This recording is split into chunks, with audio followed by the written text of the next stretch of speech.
Strano a dirsi, ma a volte pagine importanti della storia italiana sono state programmate e discusse all'interno di sale da caffè frequentate da importanti uomini di cultura. È il caso del leggendario Caffè del Cambio di Piazza Carignano a Torino, che registra tra i suoi clienti illustri niente di meno che Camillo Benso, conte di Cavour. I caffè inoltre identificano le città in cui sono stati aperti. Emblematici sono il Rivoire di Piazza della Signoria a Firenze, il Bar Greco di Via dei Condotti a Roma o il Florian di Venezia.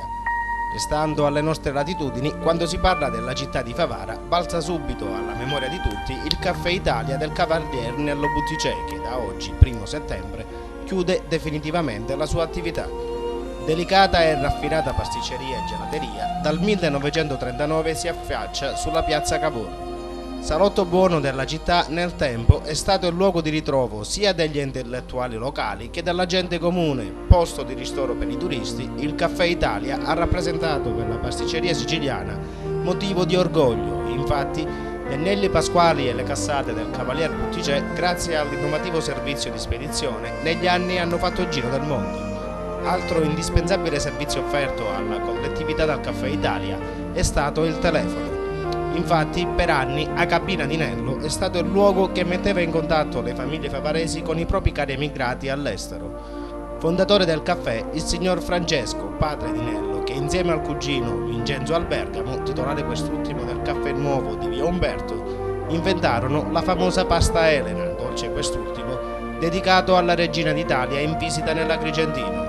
Intorno alla metà degli anni 50, la morte improvvisa del signor Francesco Butticè portò il giovane Emanuele a prendere le redini dell'attività di famiglia. Diversi riconoscimenti che la premiata Caffetteria Italia di Favara ha ricevuto nel tempo, tra questi ricordiamo il premio Qualità e Cortesia del 1978, la concessione del titolo di Maestro del Dolce del 1985 e del premio Mandorla d'Oro al concorso nazionale del gelato artigianale del 1986. Diverse anche le apparizioni televisive dei dolci favaresi, le cui immagini, grazie alla maestria di Nello Butticè, sono entrate nelle case degli italiani e non solo. Butticè negli anni ha anche instaurato un rapporto di collaborazione con la nostra emittente. Infatti, diversi sono stati i servizi dedicati ai dolci tipici che noi di Sicilia TV abbiamo realizzato con il prezioso ausilio del Cavaliere. Da parte del nostro editore Libertino Sorce, del direttore di testata Calogero Sorce e dell'intera redazione giornalistica di Sicilia TV, auguriamo al Cavaliere Nello Butticè un felice e meritato pensionamento e che lo stesso possa, insieme alla moglie Teresa, godersi dei splendidi momenti di gioia con i nipoti che i figli Sara, Francesco ed Annalisa gli hanno donato. Ad esaltare le doti sia umanitarie che lavorative della famiglia Butticè, il dottor Gaetano Scorsone, che in una lettera omaggio al Caffè Italia ha ripercorso i momenti salienti dello storico locale. Il testo integrale della lettera è stato pubblicato sul nostro portale web siciliatv.org. 72 anni, come si sveglia Favara oggi senza il Caffè Italia? Ma questo lo debbono dire tutti gli amici, i clienti che mi sono stati sempre vicini e che non mi hanno mai abbandonato, li devo ringraziare di vero cuore, non solo ai clienti ma a tutta Favara.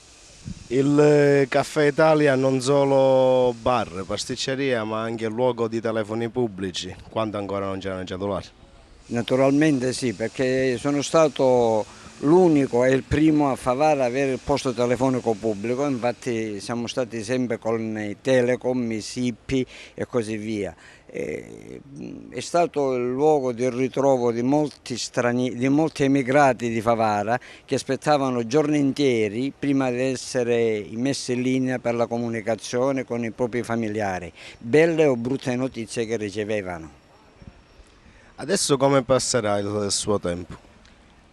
Momentaneamente spero di avere un po' di riposo per qualche settimana, poi mi devo coordinare le idee perché ho un mare di confusione, naturalmente il cuore mi batte e mi fa male con questa chiusura perché non c'è stato nessuno dei miei figli perché sono tutti sistemati bene e quindi non avevano l'intenzione di poter proseguire.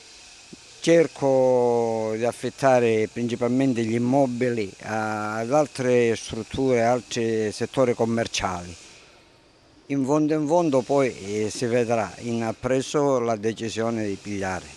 Lei ha dei nipoti, la speranza è che uno dei suoi nipoti un giorno proseguirà l'attività.